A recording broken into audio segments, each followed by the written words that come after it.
In one of my old novels, The Gift, one night between sunset and river, on the old bridge we stood, you and I.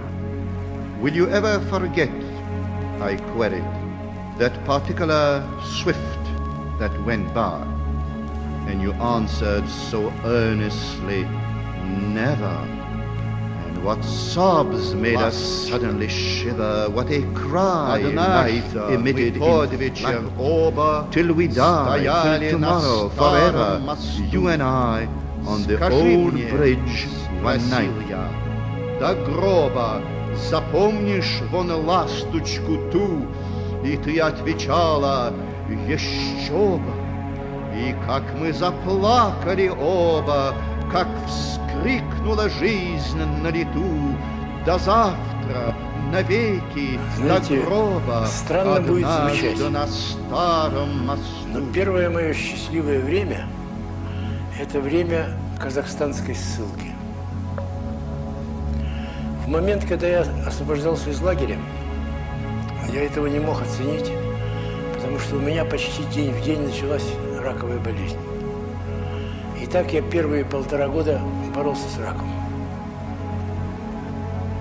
Но когда болезнь исчезла, я выздоровел, то это сочетание вернувшегося здоровья и ощутимой свободы от лагеря вместе, вот оно создало удивительно счастливое состояние. Вот я там жил на краю пустыни, стояла моя халупа, и я был совершенно счастлив под тамошним звездным небом. Ведь когда мы в лагере сидим, то фонари зоны засвечивают звезды, их не видно. Мы лишены звезд. А там еще благодаря тому, что в Казахстане почти никогда облаков не бывает, каждый вечер распахивается мне как дар этот небесный свод. Я получил работу, которую хотел.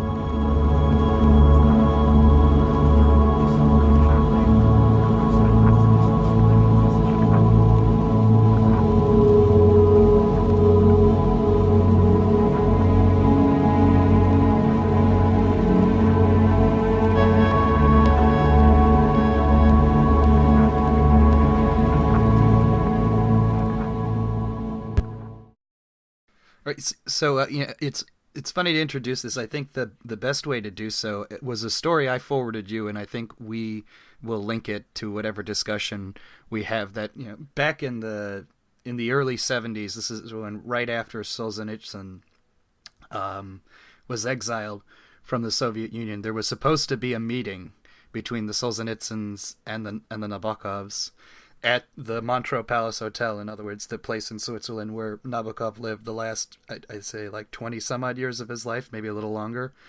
And for one reason or another, the meeting almost happened but didn't. So there was either a miscommunication, and the men didn't thought the other was going to show up, or felt slighted by the other. And it was a situation where literally the Solzhenitsyns were right outside the front door of the hotel, and the Nabokovs were waiting in the dining room, for lack of a better term, and neither man had the wherewithal to determine if the other one had, for lack of a better term, showed up. And in a way, part of that was a manifestation of the way they thought of themselves and the literature they were doing.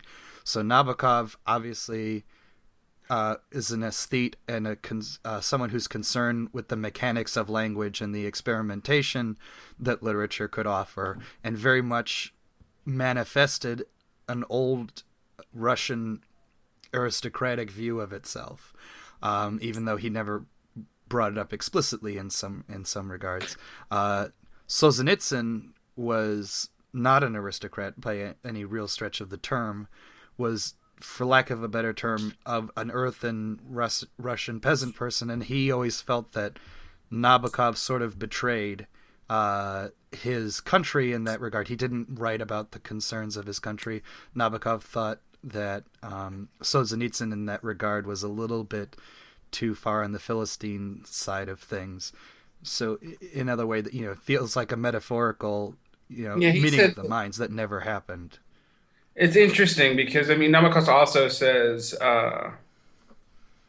basically that the problem with Solzhenitsyn's writing is not that it isn't good, but that it veers dangerously close to just highfalutin journalism. It's interesting to me. I mean, I think it's also interesting in that even though, Nabokov has this Russian aristocratic tendency, the Russian aristocratic class was not particularly given to nationalism Well, until at least until after the revolution. so it's an important thing to remember that it is a kind of nationalism, but it's completely complicated by the very mechanics of how these people grew up. So it is not uncommon, and in Nabokov's case this was true, to have their first language potentially not even be Russian. As they were growing up, they would speak English and French as often, if not more so, than their native language. There was always this, your status in the society was supplemented by the fact that you would have an English or a French governess. In my own family, which sort of has this background, well, not sort of, it does. There's a story of how my grandmother's grandfather went off to France to attend to his businesses and returned with a French wife.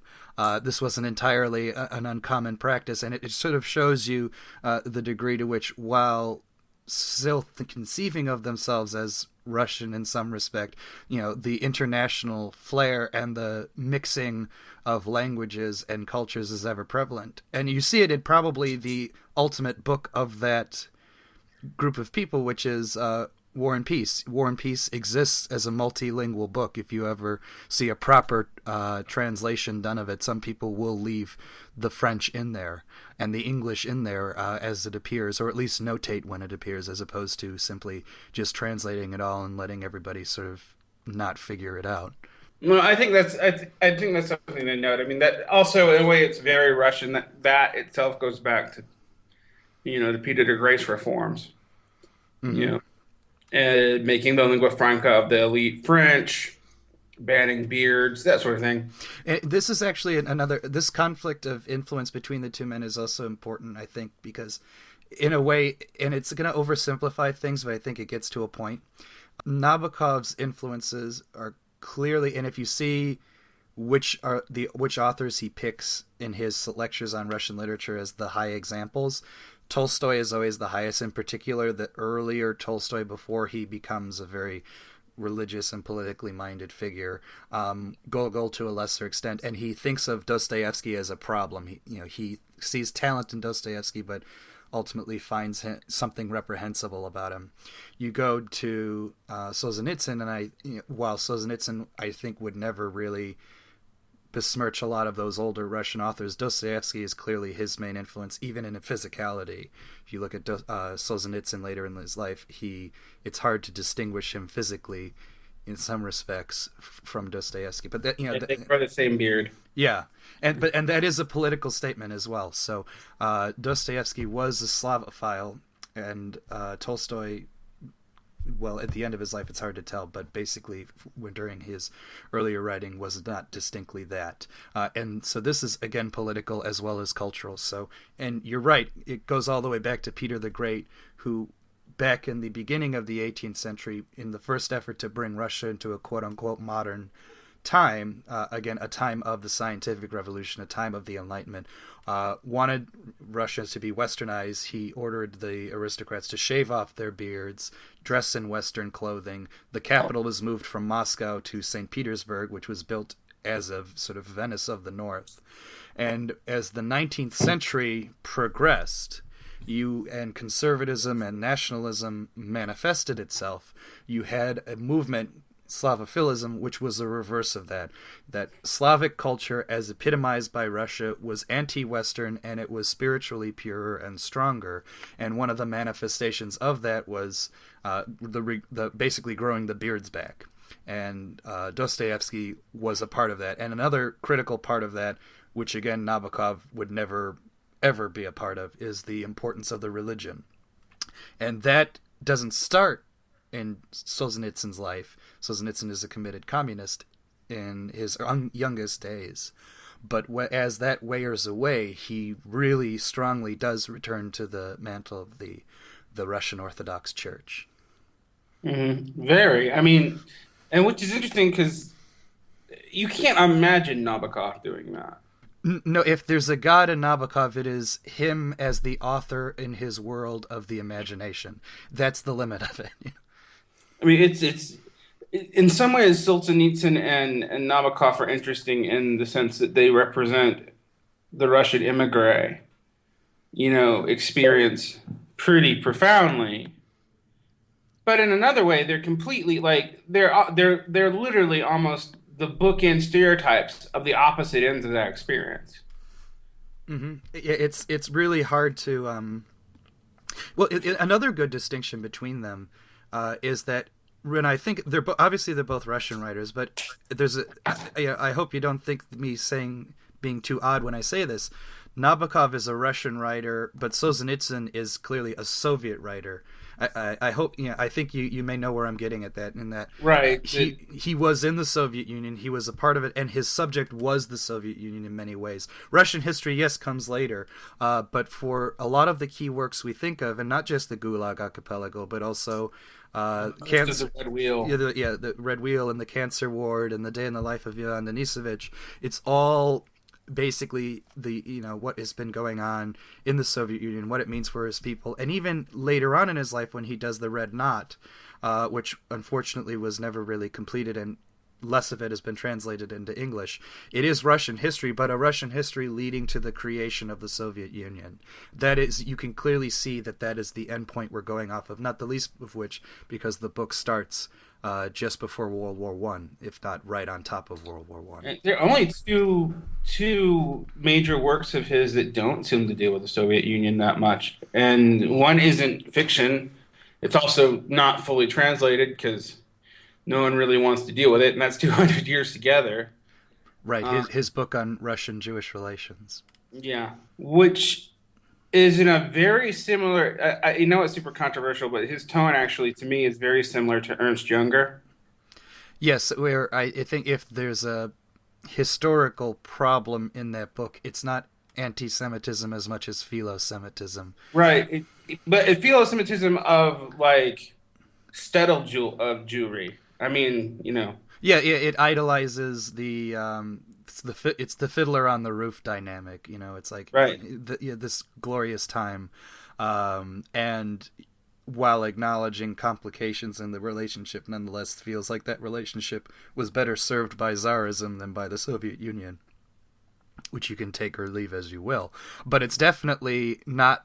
This is not a book that you imagine someone writing whose hope is to see the Jews removed from the earth, as much as a man who wants to see some sort of acknowledgement or some kind of friendship by making the past a little bit better than it was. Yeah, but with the controversial parts of this and why it hasn't ever been translated is the parts on where he says that the pogroms are completely unforgivable, and that they are partly responsible for creating the thing that he thinks the Jews should apologize for, and that is their involvement in the liberal and, more importantly, Soviet revolutions as a large part of the leadership.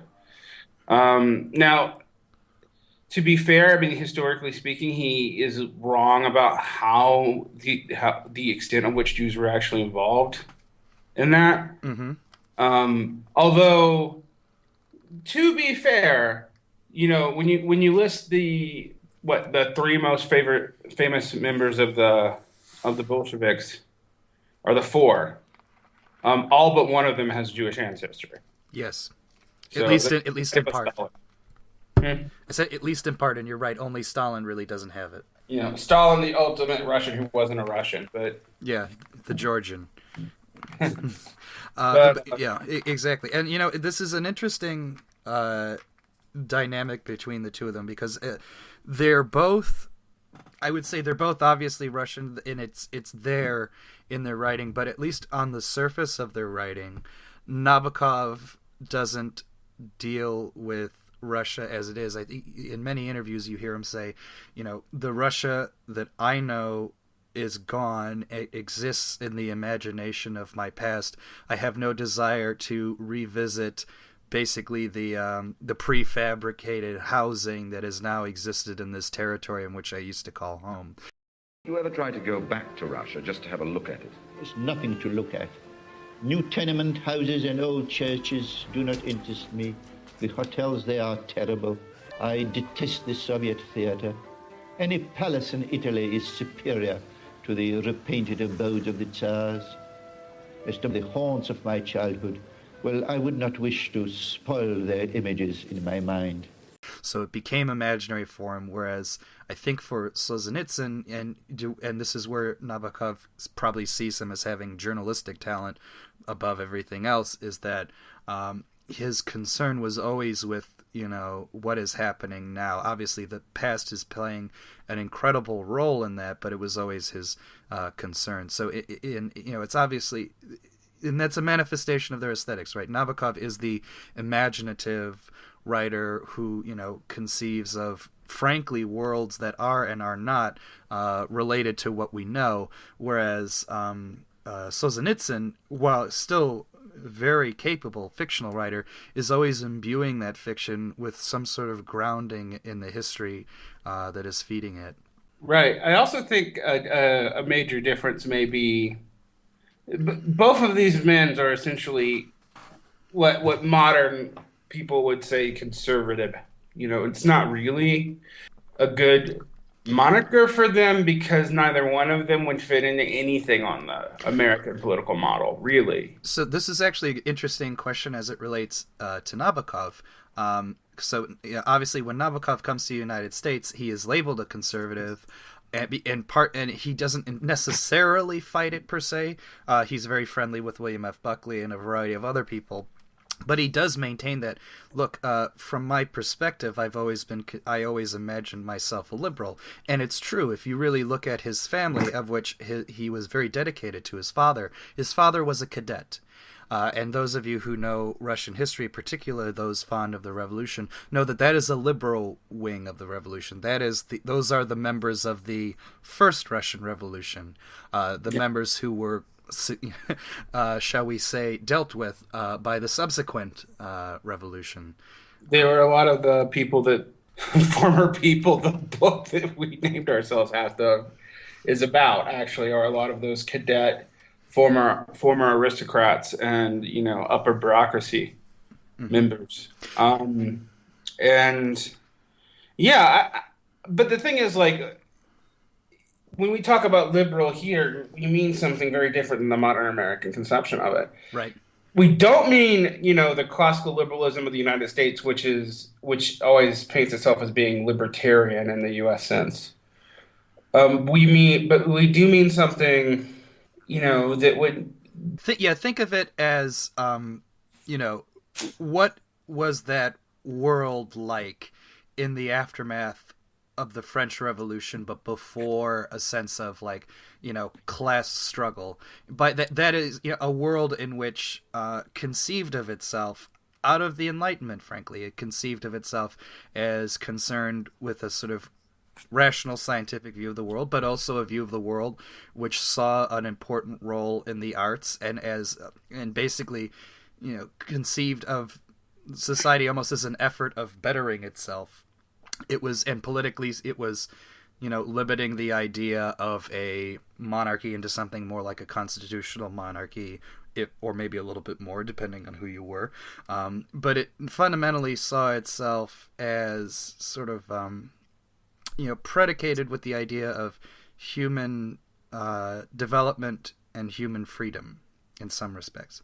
And obviously you remove the class side of things. In fact, a lot of them saw the class warfare of, in Nabokov's context, the Bolshevism and broader, as a rebirth of Philistinism.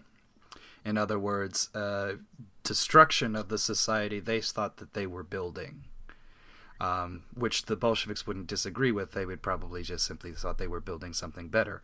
But I don't think a Bolshevik who was particularly honest about it would disagree. I will say it's interesting though that Nabokov had a lot more contempt for the new left than he did the old left. Yes, yeah, absolutely. He because it was one of those things where he lived with it more so than he lived with the old left. I mean, like the old left was about when he was a boy. I mean, he remembers leaving Russia and he knows why, but he never really paid too much attention to it. When obviously the new left is about, he's a teacher and a writer at that point of time, and it's the period of time where, as a sort of seasoned adult, he's always going to be approached with it, and or it's going to approach his inner sanctity, and he probably got frustrated with it to the point where I don't think it's a surprise he moved to the mountains of Switzerland to be away from society. Yeah. I mean, he called the Bolsheviks a gray ragtag, a gray ragtag group of people. So we can't. It's not like he had an extremely high opinion of them. Yeah, and he also did supported questionable things like the Vietnam War and Richard Nixon. He did become more and more in line with conservatism and what would be called, I guess, neoconservatism. yes. It's always interesting for that, especially when authors have those opinions, because the other famous author of this time who more or less supports the same things, Ralph Ellison. Ralph Ellison, winds up supporting Vietnam, and I don't know if he supports Nixon, but basically kind of does at the end of the day. It's a question of, like, what do we make of it when authors like that start supporting politics? It isn't as if they are really making any policy, nor are any of their opinions really being listened to by people who would change policy. I wonder if, at least in Nabokov's case, and more so Nabokov than Ralph Ellison, I feel like he's doing it to get a rise out of people. If you ever read a Nabokov interview, it's a performance piece that anyone could easily pick up, especially if you listen to him, as opposed to reading it. You don't really ever get a sense that he is anticipating this review is setting a flag in the ground as a firm stance on something that shall be heeded or fought against, as much as he's having a little bit of entertainment and then going away. So I don't know to what extent these opinions for Nabokov are substantially communicating anything, but I think you're right. He is more at home with what we come to call conservatism or neoconservatism, even though, if you really think about it, they don't really play a role in his writing by any stretch of the term. No, well, you have to talk about him very differently. You have to talk about Solzhenitsyn, because Solzhenitsyn politics are all, like I said, also conservative in that they're very old school Russian nationalist. In some ways, also very not conservative. I mean, if you read what he thinks should be done with the poor, what he thinks about capitalism in particular, Solzhenitsyn is very different from Nabokov. It's the old church view of the capitalism, the idea of the rich man having as much chance getting into heaven as the camel passing the eye of the needle thing. He goes further than that, because he also says that, like, capitalism has made cultures weak and unable to fight and unwilling to sacrifice for things. Yeah, this is best summarized in his famous Harvard lecture, which he gives in this, I forget when in the 70s, but it's in the mid to late 70s. And it's, people were, I don't know what they were expecting him to say, probably anti-Soviet things, but he spends the vast majority of his time criticizing Western culture, and in particular what the capitalism and consumerism had done to it. And you're right, he criticized it as weakening it in the face of basically even greater barbarism, of which he saw the Soviet Union as a manifestation. And you're right in that regard. He isn't an easy political figure to think of. But if you keep in mind that he's a religious person, it's a lot more easier to think about that. But this also does remind me of something that Nabokov and Solzhenitsyn share, which was they do have a strong defense of the importance of language as a key entity, for lack of a better term, that needs to be protected and nurtured. Both men saw, at least later in their lives, saw what had been done to Russian language by Bolshevism and the writings related to it. And in Solzhenitsyn's case, he specifically lays this at the feet of Lenin's own writings. He saw it as a denaturing of the Russian language. It basically reduced the language to sort of coarse gutter speak. And if you really read Lenin's writings and his, nasty little interjections that don't go anywhere other than for him to be an asshole, you sort of see where he's getting at. This was a concern for them, something that they always fought. And we've spent a lot of time sort of seeing the differences between them, but I think this is probably the most important similarity, and probably the reason why they saw, or at least in Solzhenitsyn's case, why he saw the writer as having an important role in the society. I think Nabokov saw the importance of language for its own sake and for his own imagination, but you do get the sense that Solzhenitsyn saw it as a sort of social imperative against those who would basically use it for self-destructive means. Right, and again, I guess you could compare this to Nabokov's classical liberal, but also when we talk about his classical liberalism, we should be very careful with that, because at the end of the day, he's 90% apolitical. Yes. And honestly, he doesn't really seem to like much of anything. No, I mean, because again, and you're right, he fundamentally doesn't care. I mean, I wouldn't want to say that you will not find anything in his writing that you can use to interpret the world politically. He would just frown on you for doing so, or at least conscientiously he would frown on you for doing so. But you're right, it's not his concern. His concern is the creation of another world and the aesthetic pleasures that come from that. The critics, as Mr. Nabokov knows, have said a great many things about this book. I'd like to see if he agrees with them. I'll quote some of them to you. One critic called it a satire on sex, a mirror of human frailties. Another said that it was a joke on our national cant about youth. A third, that it was a cutting expose of chronic American adolescence and shabby materialism. Is this so? Is this what you were intending? I don't think so. I don't think so. Well, first of all, I don't wish to touch hearts, and I don't even want to affect minds very much. What I want to produce is really that little sob in the spine of the artist reader.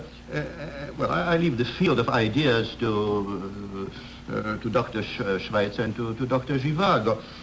And when you say satire, you imply a purpose, an object, an awakening, apart from and beyond the dream of the book. I have invented in America, my America, and just as fantastic as any inventor's America. Could you be more attractive? Well, I think that you have noticed, but some reviewers have not noticed how helpless and how lovely she is. It was fun to breed her in my own laboratory. But I'm not concerned in holding up public abuses to ridicule or that kind of thing. We may think of that sort of self-description as a kind of frippery or evasion. Maybe it is, but at the end of the day, it's produced far more substantial literature than, Mayakovsky could. It's far more substantial literature than the socialist realists ever did. I'm already making a statement on my own on that front, but, so be it. It's the game we chose to play. To be fair, I've always said that the only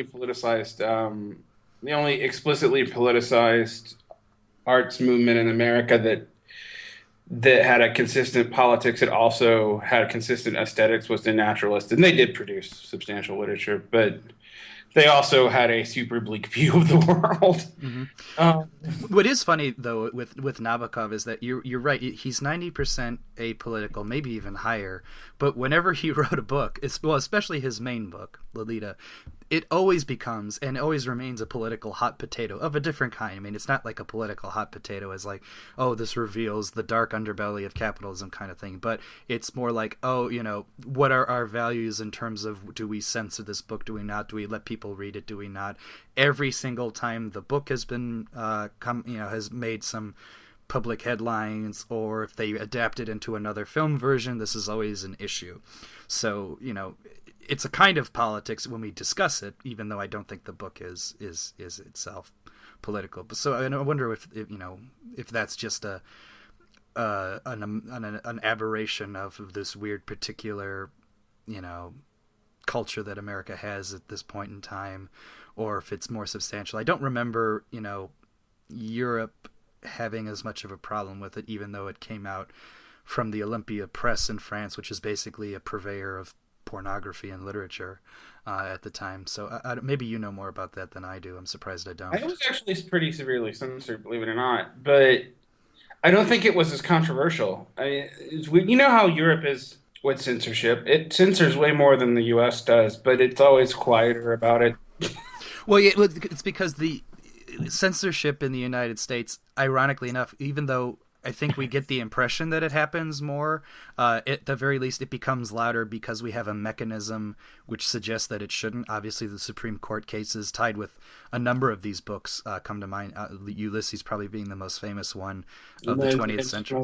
And then Naked Lunch being the big three. Yeah, exactly. Yeah. We have this sort of constitutional mechanism to say you shouldn't do this, whereas in other countries it does or doesn't, depending on where you are. It feels a little bit more like in Britain. The old cliche, the difference between the United States and Britain is that Britain is more concerned about social cohesion and calmness, whereas the United States has the notion of protecting the freedom to do X, Y, and Z. Obviously, it's oversimplified, but I think it gets to the difference of how the countries deal with the situation. Canada, interestingly enough, has changed its censorship rules to where you can't, say a book should be left alone for artistic merit. It has to be protected on like social grounds, like it's communicating an important social message. I'm going to make enemies with this statement, but it's the only good thing to do as a former Canadian. Mm-hmm. Canada has a lot of the worst traits of Britain and the U.S. culturally. Has some of the best politically, but some of the worst culturally. And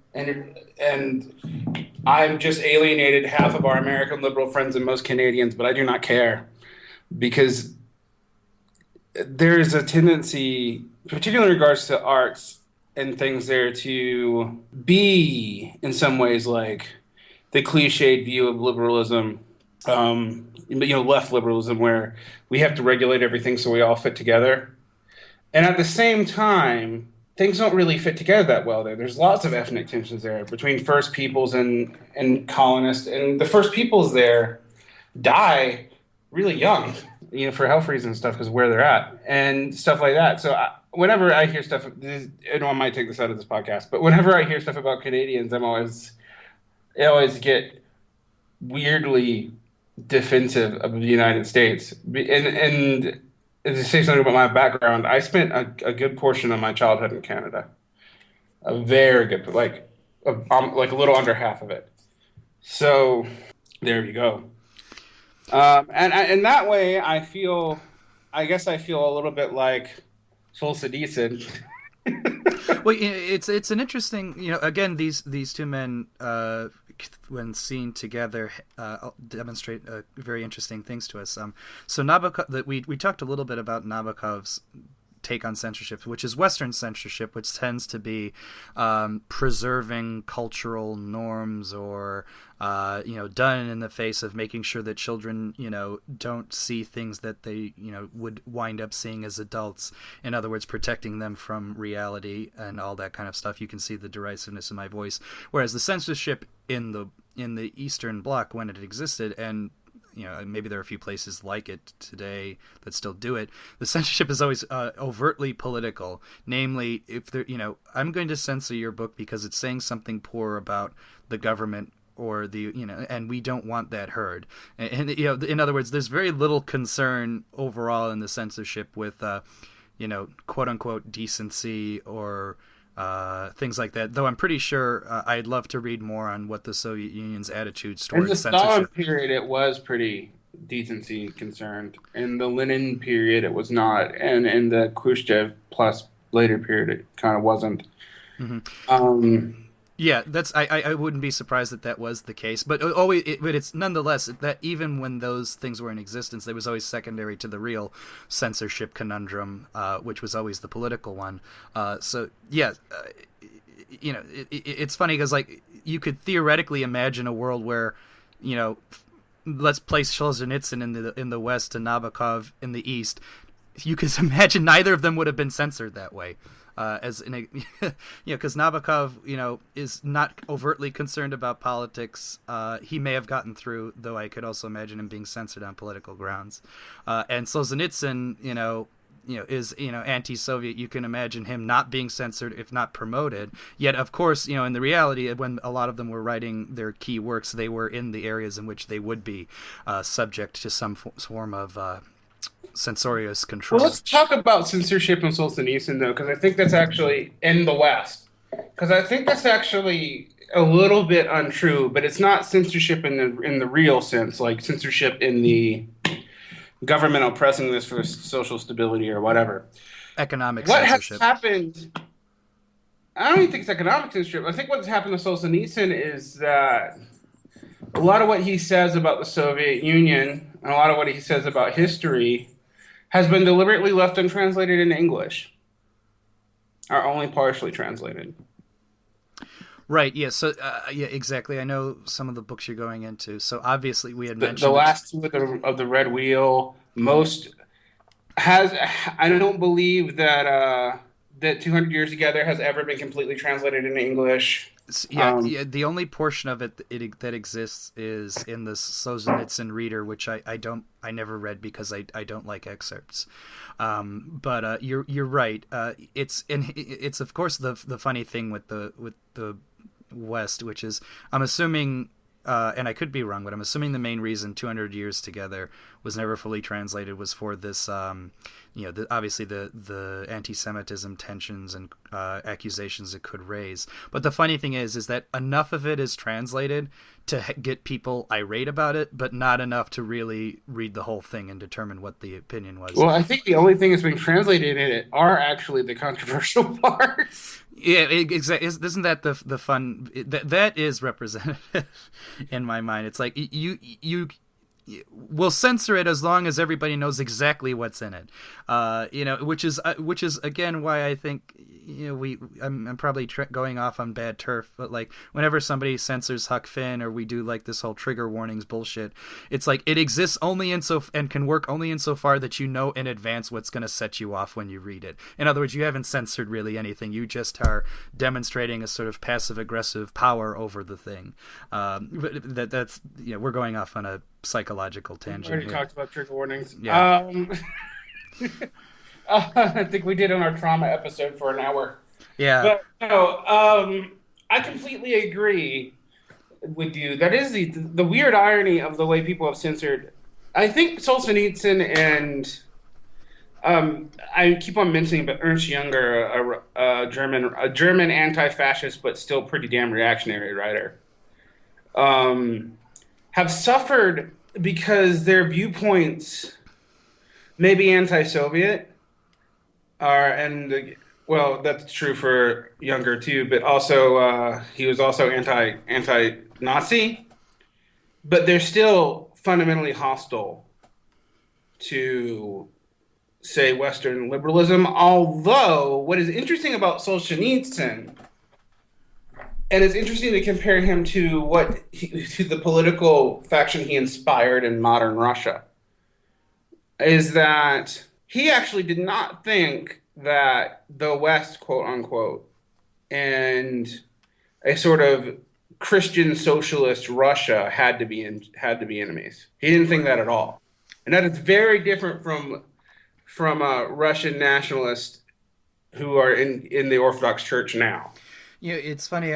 I think Solzhenitsyn near the end of his life was subjected to a lot of views about what he was saying, probably much stronger than he actually said them.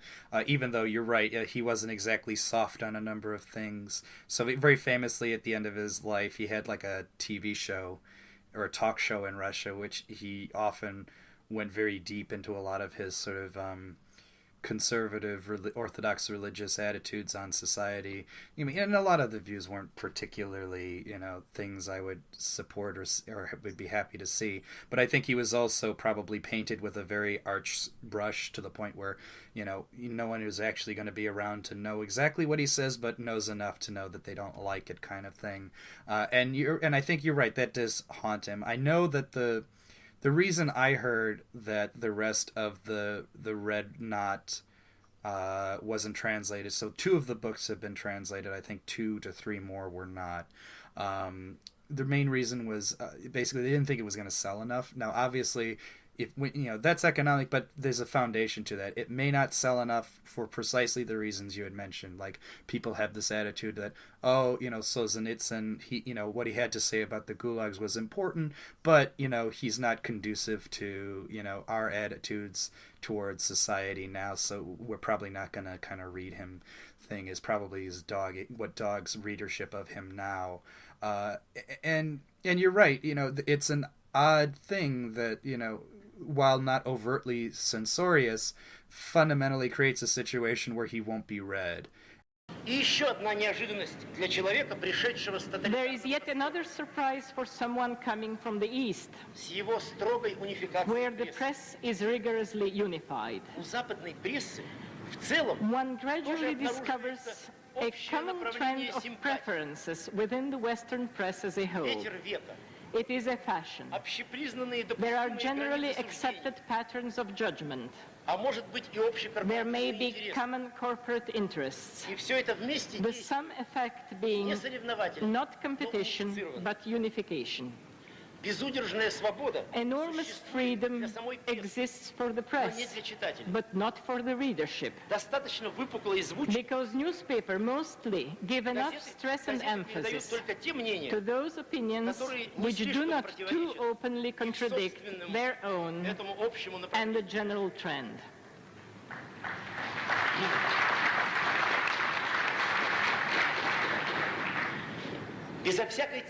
Without any censorship, in the West, fashionable trends of thought and ideas are carefully separated from those which are not fashionable.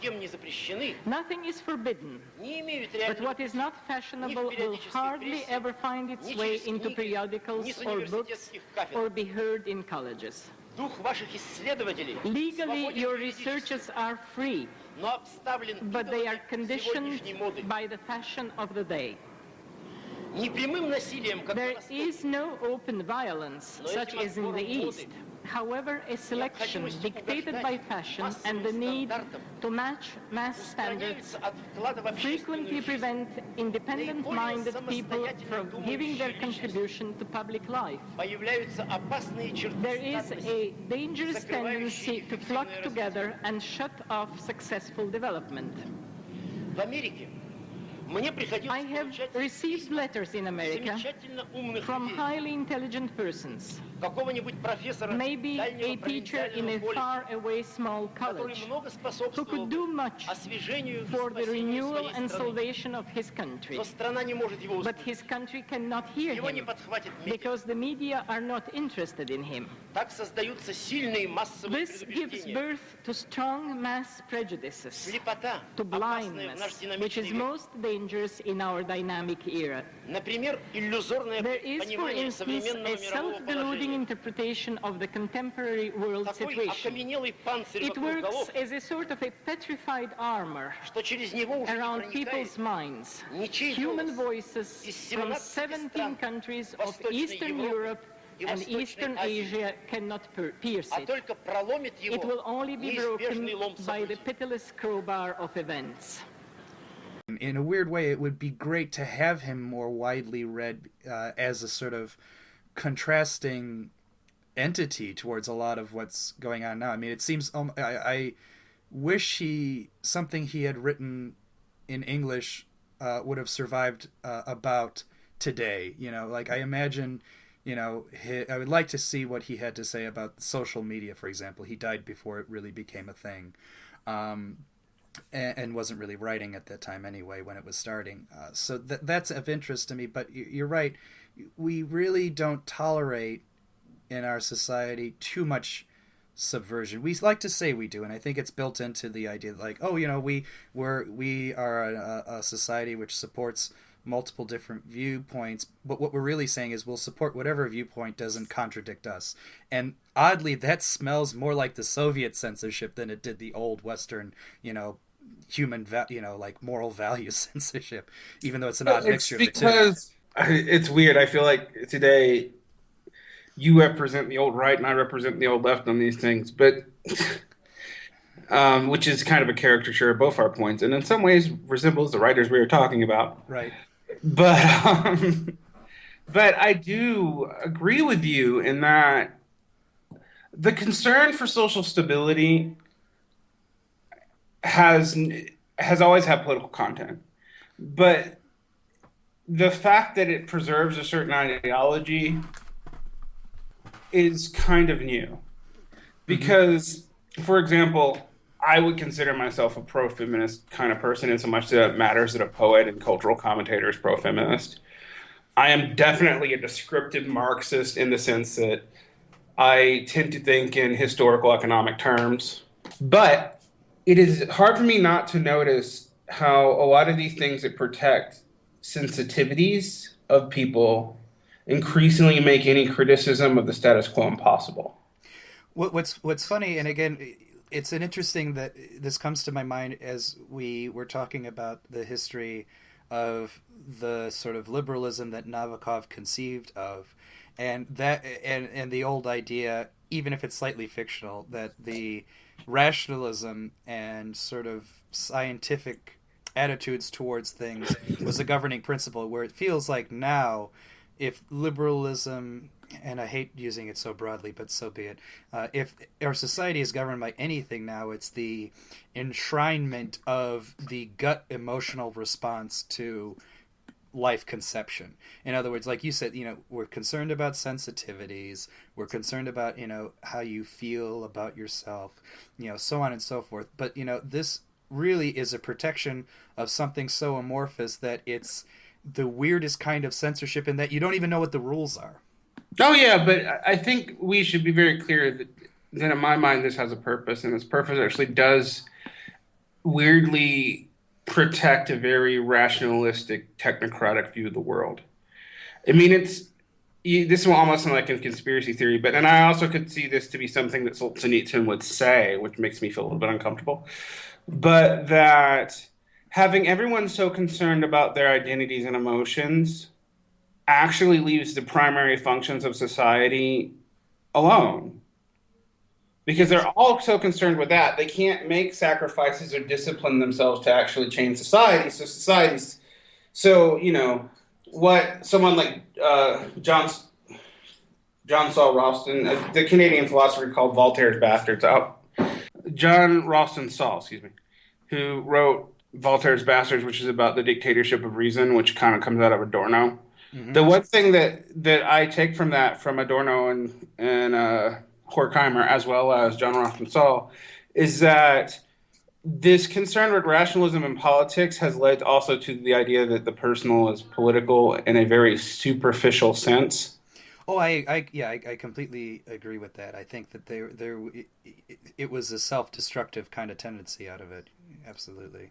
But it also leaves that sort of technocratic view of the world completely in place. Think about it. I mean, like, all these debates over trigger warnings and all that, does it change anything about the way Western society has functioned since 1950, particularly in the U.S.?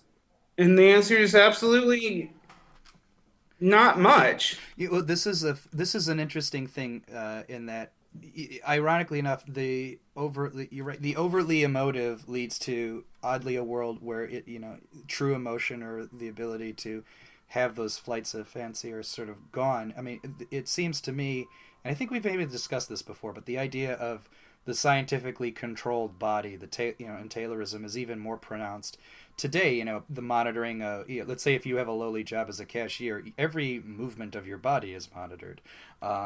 Even in the sort of higher up jobs, every time I'm, I work in the corporate world, and I'm in a high rise, office, and every time I'm on the elevator, there's those screens on the elevators which give you news and so on. There's always some sort of advice given on how to manage people better, and it's very technical. It's like, make sure if you're going to give a meeting, make sure it happens between like Tuesdays between 10 and 11, because people tend to respond to emails, requests best at that point. Things like that. That kind of garbage is more and more prevalent, and what is really creating this world is, like, to me, it's like you have your sense of like this emotional self, which is, God knows what it is.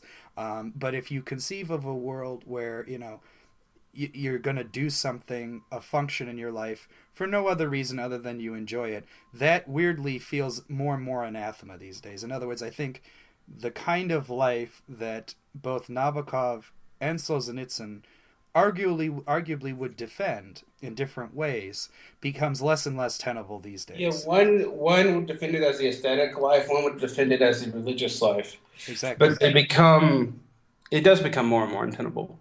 And to be fair, so does the ethical life become more and more untenable, because these commitments are not. God, again, like, I'm going to be accused of being the hyper-conservative Marxist, but it is interesting to me how little this actually changes anything. So, like, for example, when we talk about like race relations, I feel like I live in a time.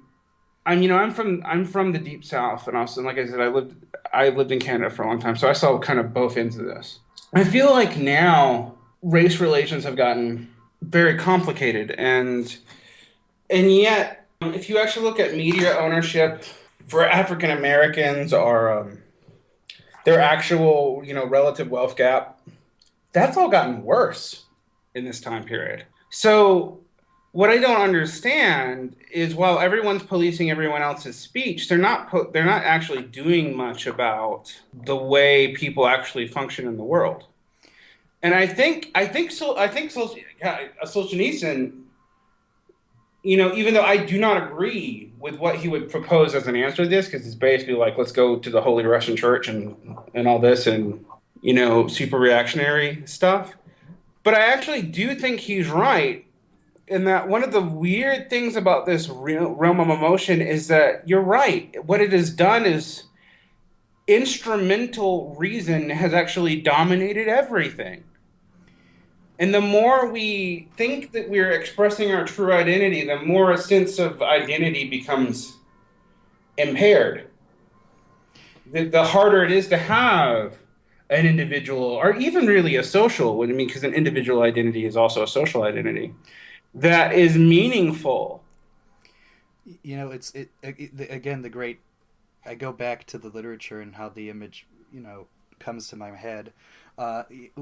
We talked about, again, Nabokov really disliking the idea that his books have a moral message or that they have a purpose, and I fundamentally sort of agree with him on that. But at the end of the day, I do see Lolita as an ethical book. I don't mean it's an ethical book in that at the end of the day, he's going to tell you, okay, you've read the book, so you should feel X, Y, and Z. As much as it's a book in which the notion of ethics becomes something that is preoccupied with the reader's attention. In other words, it provides a space or an ability to think through these questions and then determine what the ethics might or might not be potentially. That does require sort of, again, going back to these men's politics or lack thereof, a degree of individual agency, and even though it may be a social element to that, fundamentally the individual has a role to play. I think the resistance to Nabokov on that front, when it does exist now, is that it should have been a moral book in the sense of, at the end of the day, when I read your book, I should have been able to say X, Y, and Z were bad. And that, to me, isn't really an ethical book in any real sense, because that's a instruction manual at that point, something which Nabokov would never ever have tolerated. Solzhenitsyn might have a little bit, but definitely not Nabokov. And to me, that's a manifestation of a lot of what you just said. There is the sense of a received ethics, a received sense of individuality, as oxymoronic as that sounds, is more and more prevalent. And the more this happens, I feel like the lip service we pay to Lolita being a great book, and even his other books. I mean, The Gift, Ada or Ardor. You go through the list. It's going to be harder and harder for people to read them in the way that I think I read them, or maybe the generations before me would have read them. Well, I think it's interesting. I've always referred to Lolita as an accidentally feminist book too, and you know what I mean with that. I mean, Nabokov is famous for having negative opinions of female writers for a long time until he did change that actually towards the end of his life. But being a sexist is being a sexist. But I actually think, interestingly enough, and maybe despite himself, Lolita does end up being a feminist book. Because you do see the consequences, even in his aesthetic world, of what Humbert did. And it's not seen as okay. It's hard to envision someone who read the book and got to the point where Humbert envisioned siring a daughter with Lolita and cultivating her into a Lolita 2.0 and reproducing the same activity as being something celebratory. Even though, oddly, the book is playing off of your sympathy with Humbert, and the language certainly helps you complicate that role. I mean, it's hard to not encounter that passage and not feel slightly uncomfortable, as they might say.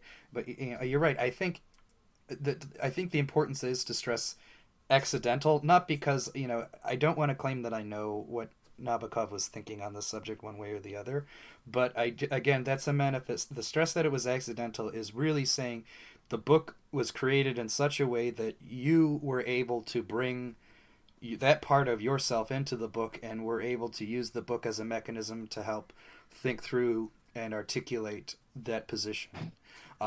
I feel like I don't feel like I can bring a part of myself into Jonathan Franzen's Freedom, let's say, and then go through the same exercise. I think I'm receiving something, so I don't really enter the book in the same way. Even with Solzhenitsyn, who, like I said, is in some sense, especially later on, he has the lecture to give. I still don't think that's necessarily a world in which I'm receiving it exclusively. I do think I can give there. If you read the Gulag Archipelago, yes, there's a position in there which is not sympathetic to the Soviet Union, but it isn't exactly telling you, here is why you... I mean, it is presenting a case why you should be upset, but it isn't saying you should be upset because of X, Y, and Z. It's laying the whole thing out, and laying it out in such a way where your human dignity, whatever you've developed, will respond to it. That kind of engagement with the reader feels untenable, but it feels untenable precisely for the reasons that you've said. We're more technically oriented, and even in literature, it feels like I'm going through my technical exercise of quote unquote bettering myself, as opposed to literature for God help us, its own sake. We've lost that battle. It's funny now, because if let's think about the whole questions of influence, and I think we can think of influence of these two authors. We could think of it in Russia, which is important, but also beyond Russia as well. And I think you have a lot of people speaking of how Nabokov influences them and how they love his writing. But I can come up with some names, but in terms of people who at least try to carry that attitude towards literary engagement with the reader, maybe only one or two I can think of that really take his lessons to heart, and they're really old, and they're English. Let's stick with all the people who claim him. I mean, Michael Chabon, Jeffrey Eugenides, Martin Amis, Jubal Lahiri, Sadie Smith, Key Longfellow. Um, Ian McEwan to some extent. Ian McEwan to Ian some Mc- extent. yeah. Martin Amis to some extent, although that's really kind of a stretch. Oh no, it's no stretch. Martin Amis, well, at least subconsciously, he wouldn't say it's a stretch. Amos interviewed Nabokov's wife, and Nabokov and Bella were his big influences. Well, I mean, I know that. I mean, more like in what I don't think Amos creates the same kind of aesthetic world. I would say not anymore. I would say earlier, yes. Okay, well, I'll be completely honest and admit my fault as a critic that I haven't read a lot of early Martin Amis. I've read more of his recent stuff. John Updike, who is not a person I would think of. I'm not saying he isn't. He definitely is, but he's not a person I would think of as being right. And in a weird way, he has to be treated as an exception because I for obvious reasons I can't think of him as a contemporary writer anymore. Death has a tendency of doing that. Well, yeah. Yeah. Well, but then again, a lot of people that we would say was really influenced by Nabokov are They're certainly old. They're older. Are there DeLillo, Rushdie, Edmund White, Edmund Spencer? I don't know. Actually, I think stylistically did have a lot of influence on contemporary New York novel writing. Mm-hmm. But I think aesthetically, and it's going to be weird because I'm separating the two out, he didn't. Because a lot of people fell in love with the Nabokov sentence. Mm-hmm. And maybe the Nabokov ambiguity. But the motivations behind that are clearly not a part of what a lot of these people are doing. Oh, for sure. I mean, I think obviously there are some exceptions, but I think you're right. A lot of the authors you mentioned, let's say when something vaguely political comes up, they'll say like, "Oh, this is my book on, the Kashmir region of India. This is, I wonder who I'm talking about. This is my book on, environmentalism." They won't explicitly say it, but let's be honest. When you read it, it is. Again, there's a mechanicalness to the lesson being learned, which clearly, as I articulated, is not really learning from Nabokov, at least in the way that I would have learned about it from Nabokov. And you're right; they do like you're right to separate the components of the aesthetics out, because I think it does emphasize what the nature of the influence is, if it exists. Everybody does like the pretty sentence. Arguably, Updike was the best student on that front. In fact, that's what Updike was often accused of, was the writer of the pretty sentence with nothing behind it, which weirdly enough felt like a criticism someone could make of Nabokov, but I guess nobody did because people were too afraid. So they made that criticism of Nabokov on Updike and moved on. But you're right. I mean, even like Ian McEwan, who I think does exhibit the influences, like at times the message of the book overtakes the book. In fact, Toni Morrison is a lot like that at times, Beloved being a good example of that. So it's hard to say. I feel like people... I think maybe at a time when writers feel that people are paying less and less attention to them, I feel they feel the need to say we have to make these moral messages louder and louder, so that people can listen to us, or maybe that's entering their mind. My problem is not the moral messages. I mean, because we'll talk about, like, we bring this up all the time. If you want to talk about a black writer who really sort of presents his things in their horrible, complicated glory, but also kind of writes like Nabokov, you talk about Ralph Ellison, and his politics are also equally weird, most people would think, for modern people that don't go with their assumptions about what someone who is concerned with anti-racism would go.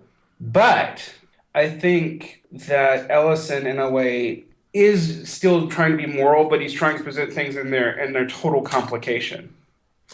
Yes. And Morrison at her best does that. I think of books like Song for Solomon and Paradise, where there really are complicated and unpleasant things to deal with all sides, as opposed to The Bluest Eye or Beloved, which are much more obvious what they're about. And not to say they aren't very important and good books, because they are, but they do sort of, they are about a thing. They have a particular agenda that is neither good nor bad, but it's just something to note. Whereas even a Morrison book, like I said, Song of Solomon, where like the way the African American community is portrayed in that book is much more nuanced and complicated, and in some ways icky. Yeah, I wouldn't disagree with that at all, and I think the ability to present just how complicated things are is fundamental to me in the sort of quote unquote making it an anti-message book. Not to say that I think the author, if she was pressed, couldn't possibly tell you what she thinks about it. Maybe she could, maybe she couldn't. But presenting it in its full complications makes the idea of having the clean message harder to make. Or if you do take a message out of it, you have to take it with all the bags of salt that come with it. That to me is the important part. Not more so than that saying like, oh, I don't know, like in the year 1955, you better have had position X, Y, and Z, and I'll write a book to show you why, kind of thing. That's a little bit too much, and also is dishonest in many important respects, and not even just a question of dishonest historically. It's just dishonest as a human being. Right, which I think now that we're having a referendum on Toni Morrison here, but I think Yeah. Morrison is a good writer because, particularly in her later work, she does present everybody. She's writing about the topic, not writing to convince you of the topic. Yes. That maybe is a good way to think about it. And that's the same thing with Nabokov. I mean, Nabokov's obsession with young women spans throughout his career. It shows up over and over again. But it does seem to be if he has a moral concern, it is actually that. He'll say he doesn't. Right. But the way he deals with young women in his book, and the way he portrays that, and the way he portrays men basically destroying them, is working out of a serious moral issue, even if he's doing it in purely aesthetic, leopardologist butterfly wing terms. Yeah, I think it's like what Henry James would say. It's the figure in the carpet. It's that's the thing which is motivating his writing and his attempts to deal with it, even if he's never entirely explicit about what the thing is. I mean that's the fundamental exercise for him, and it's a similar dynamic with Solzhenitsyn, right? The trauma of being through the Soviet system, and in particular going through that system knowing full well the Gulag system, which underpinned it for so long. Everything he writes, even the stuff removed from it, is not entirely removed from it. There's always, I forgot who said it, but there's a good line that the artist always writes the same book, or the filmmaker always makes the same film, no matter how many different subjects he or she deals with. Seems to me to be true amongst the most interesting artists pretty regularly. I'm sure you probably think somewhat similarly about that. Right. I do. I think it's interesting, though, if we're going to talk about Russia for a second, I'm going to say something slightly controversial, in that I think Mikhail Bulgakov has more influence on contemporary Russian literature than either Solzhenitsyn or Nabokov. That may very well be true. I do know from what I've been able to figure out that again, the influence of Nabokov, oddly enough, is relative to where you stood politically. So the more liberal batches of the Russian writers tend to be influenced by Nabokov, interestingly enough. The conservative guys, or arguably the neo-fascist guys, not so much. And then you have a big batch of Russian authors who I would argue are the most westernized of all, and they're the ones who are influenced by your Stephen Kings, by your young adult American writers. I mean, they still. I mean, this is where I'll make a controversial statement. I think they write that shit better than we do, but it still is what it is. So you deal with it. But yeah, the influence in Russia. I need to do a lot more research to get a sense of how extensive it is, and I do have a feeling that that's going to be part 2 of this discussion. We're going to be going into the contemporary. About like Victor Pelevin. And, Homo Sapiens, Buddha's Little Finger, Sacred Book of the Werewolf, those books. And they definitely, they feel influenced by Latin American literature, but they also feel influenced by like, The Master and Margarita, way more than Lolita or Gulag Archipelago. I mean, the way they use elements in there, and they use like a lot of light satire and making fun of media culture. I'm kind of think like the American writer that, well, he's not American, he's actually a Russian Jew, but the Jeffrey Steingart, Absurdistan, yeah, he does this too, although his stuff is much more explicitly satirical. But where you're literally barraged with satire about everything, which in one way seems very, contemporary America. But if you actually look at like Soviet literature, that is a lot of what was allowed to pass because it was highly, like it was highly symbolic and easy to censor. Yeah, it's funny, this game, because the Polish filmmaker Żuławski talked about how you would make art of this kind during the Soviet time. It was always, your art was always hidden behind a mask, because you could never be entirely explicit. Yet in his case, I guess the Polish censorship was, a step more sophisticated than the Russians. They always saw through it. So, for example, like his film called The Devil, which was set in the 18th century, and it was about the occupation and the final partition of Poland. It was referencing at the time, the 68 protests, and then obviously the condition in Poland that got banned.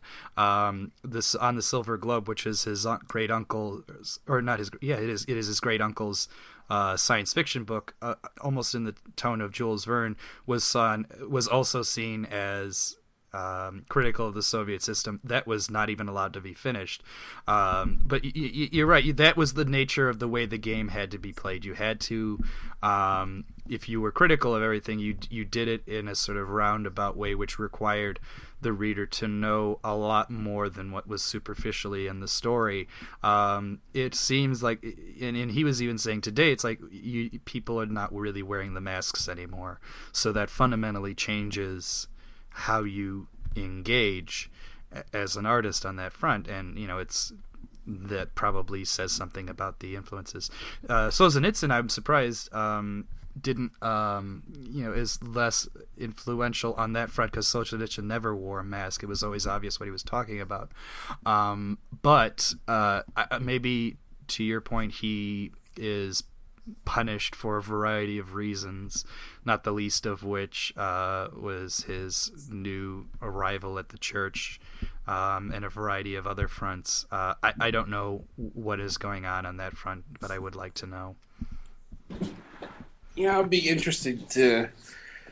Because even being sympathetic to Putin, which he was at the end of his life, it wouldn't necessarily be enough to kill your ability to be an influence in all of Russian literature. There's a certain big batch of Russian artists who like Putin, and at the end of the day, he's popular in Russia at least over 50% levels, which is pretty unheard of for a modern leader, and for very long. And it's also a surprise to me just how huge a number of Russian artists there are whose, in their mind, their idealized goal for the country is the restoration of the Tsar.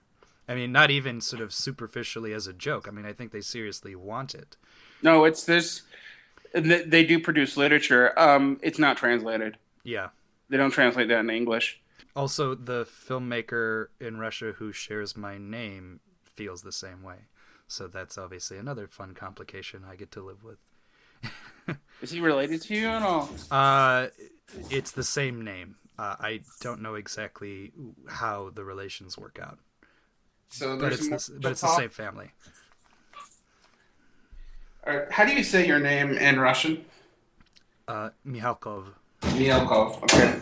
Is that significantly different from how it's said in Poland? Not substantially. Because like my last name just has an A on it in Bulgaria, so.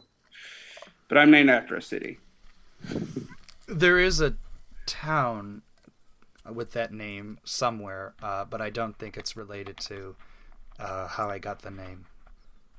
Yeah, no, my name comes from the port town of Varna in Bulgaria. So, Mm-hmm. Yeah. So it's pronounced pretty much the same. You just don't say the A.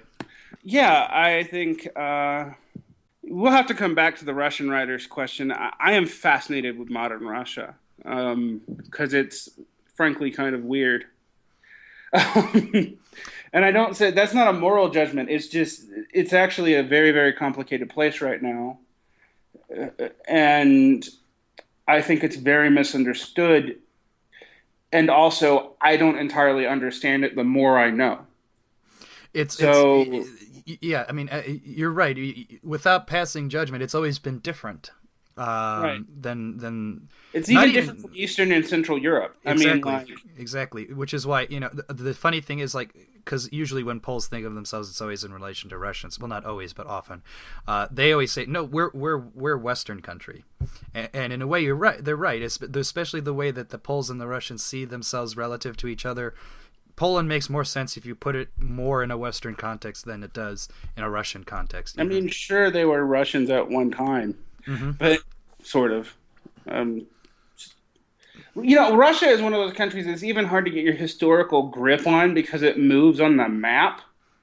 Like it literally shifts eastward over time because it wasn't really a country in the way we think about it. Till when do you think? I mean, it's got to be after the Muscovite period.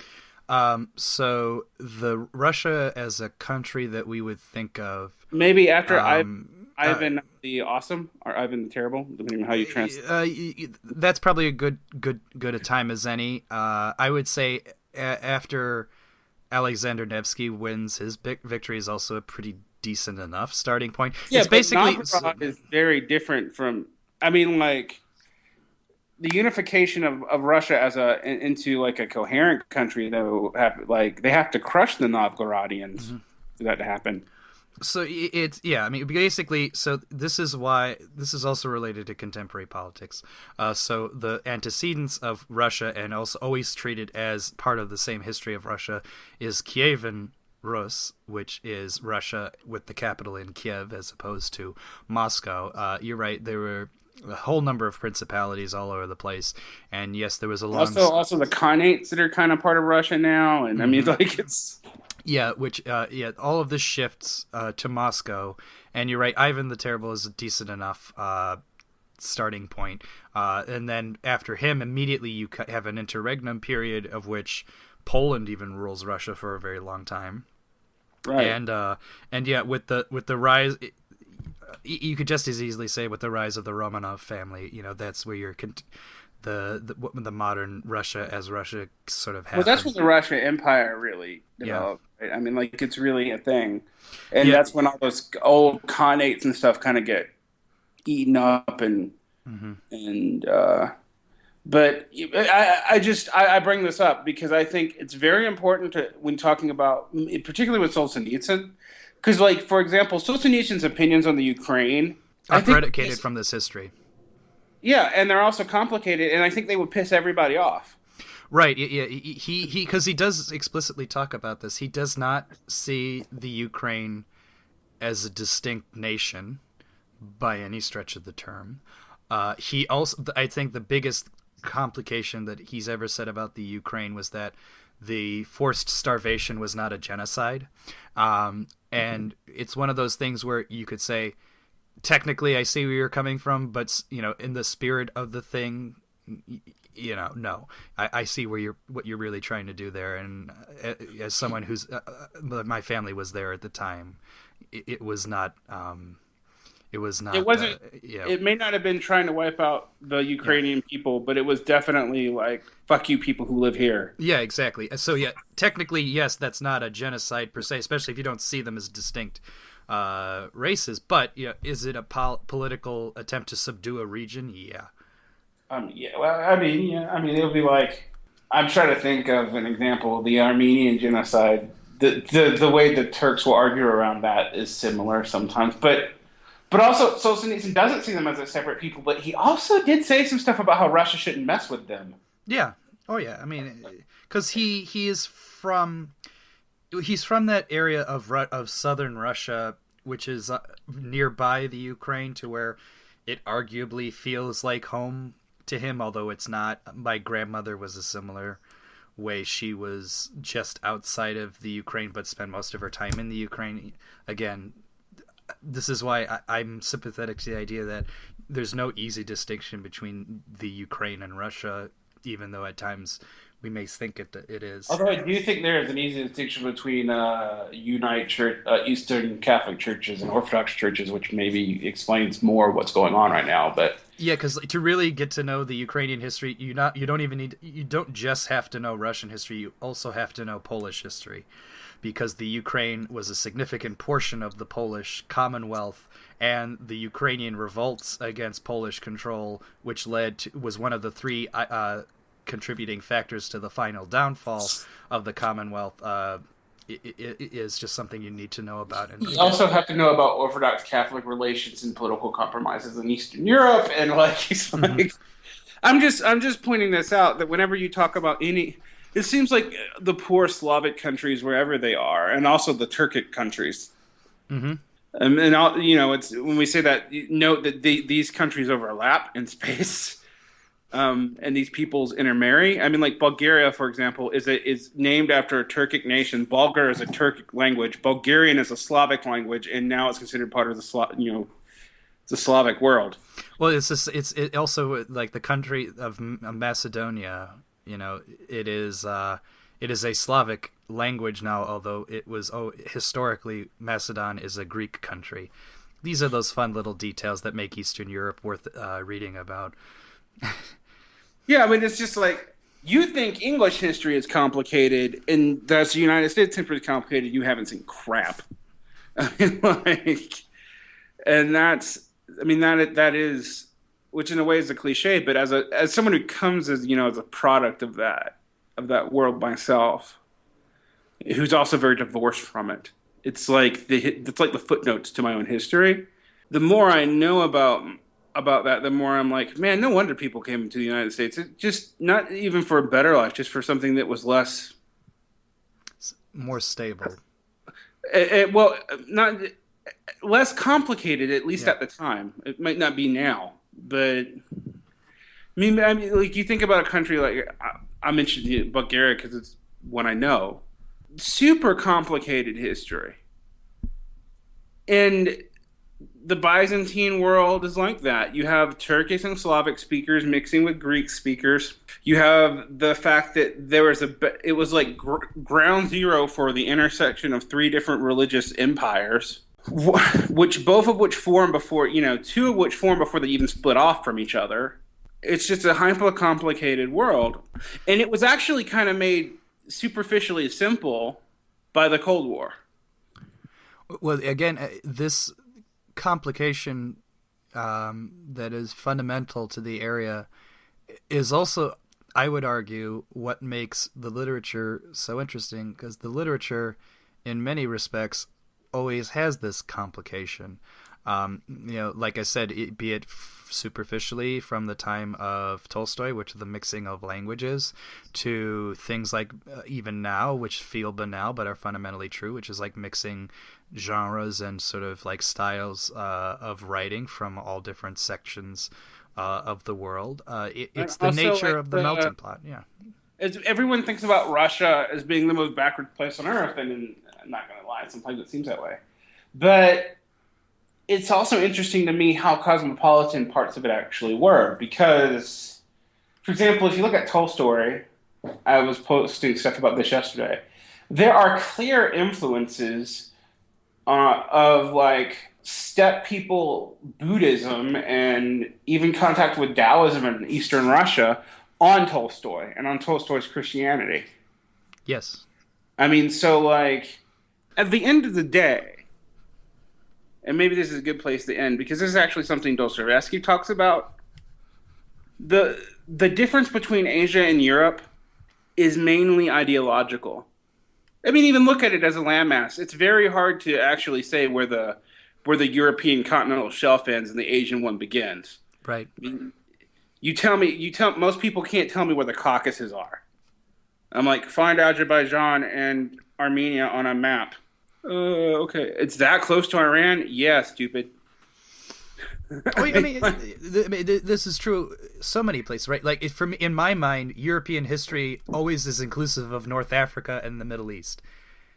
Well, I think European history should include Morocco. Yeah, and if you include you include the Roman Empire, that means it also includes up to what we now consider Saudi Arabia. I mean, like, yeah, and if you're that far out, why stop? Kind of thing. And Russia helps facilitate the complications with that, obviously, with the expansion literally all the way to Korea, Mongolia, China. But it's just I always just find it amazing. Like, you talk about this huge landmass in human history, and the way people in the United States talk about it, it's like there's that little dangly bit from like west of Poland. You know, that's important, kind of, particularly all the parts that are kind of on the end. And then East Asia, particularly the cities around the ocean. And then huge swaths of human history. Just, oh yeah, that's complicated. We're not going to talk about it. Yeah, it's a funny, and maybe this will be like the good end note, is that, you know, if Putin continues to engage in the politics that he's been planning on, and as he sort of goes to the old places of the empire and sees what he can do about, you know, reincorporating them, or at least the West is going to start learning this history pretty quickly, or at least it's going to have to superficially acknowledge that the history exists. Right, and it's also interesting because the Soviet Union did mirror that in where it developed. I mean, the tensions are going to be, one, eventually it's going to put China and Russia at odds, whereas right now they're completely sympathetic, but it won't remain that way. Because those two empires, pre-communism, had conflicting claims to territory. I mean, they pretty much both claim Mongolia. Yeah. So you have that. You're going to have the tension between Eurasianism and Pan-Slavism, which is actually pretty damn... People link them the same because Putin has cynically used both. But they're not the same thing. Mm-hmm. Pan-Slavism does not include... I mean, it wouldn't include a lot of Russia. Yeah. Well, Pan-Slavism it deserves its own topic for discussion for sure. Yes, it's gonna as does Eurasianism actually. But and the funny thing, and the thing we always have to keep in mind is, like, even for an author as sort of imaginatively esoteric as Nabokov, this is the kind of material which is there subconsciously, and it's consciously there in Solzhenitsyn. You would do worse than to encounter it through them. Right, and I think it's interesting. No, go ahead. I think as my last note on this is that also Nabokov is a proof that at least the aristocratic view of late Tsarist Russia tried to be cosmopolitan and European. May not have done it very well. Right. But it definitely wanted to be. And the countervailing view, which is represented by Dostoevsky, and you're right, it does have political valences, is that Russia was its own place. It was the borderlands between the Silk Road, Asia, and Europe. And it was all those things. Mm-hmm.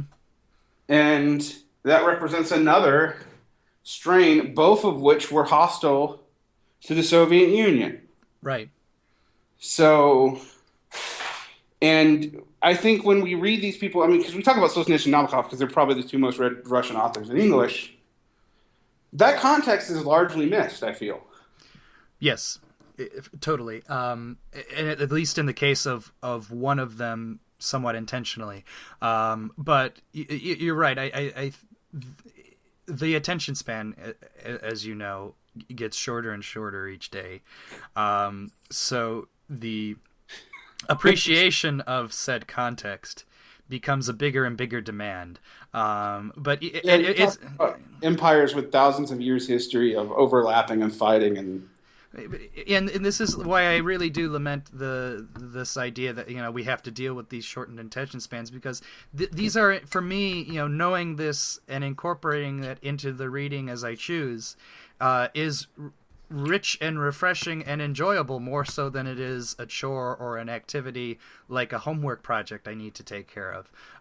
So when I always get the sense that you and I talk about this, that like sometimes the show feels like you need to eat your vegetables kind of situation, but to me, I never really saw this as vegetables. This whole thing has always been candy, which is probably why I'm going to die of diabetes, right. Metaphorically speaking. It might be vegan candy, but damn it, it's candy. Here is something I composed in my retreat. Wanted, Dolores Hayes, hair brown, lips scarlet. Age 5,300 days, profession nun or starlet. Where are you hiding, Dolores Hayes? Why are you hiding, darling? I talk in a daze, I walk in a maze, I cannot get out, said the starling. Where are you riding, Dolores Hayes? What make is the magic carpet? Is a cream cougar the present craze? And where are you parked, my carpet? Who is your hero, Dolores Hayes? Still one of those blue-caped starmen? Oh, the balmy days and the palmy bays and the cars and the bars, my Carmen. Oh, Dolores, that jukebox hurts. Are you still dancing, darling? Both in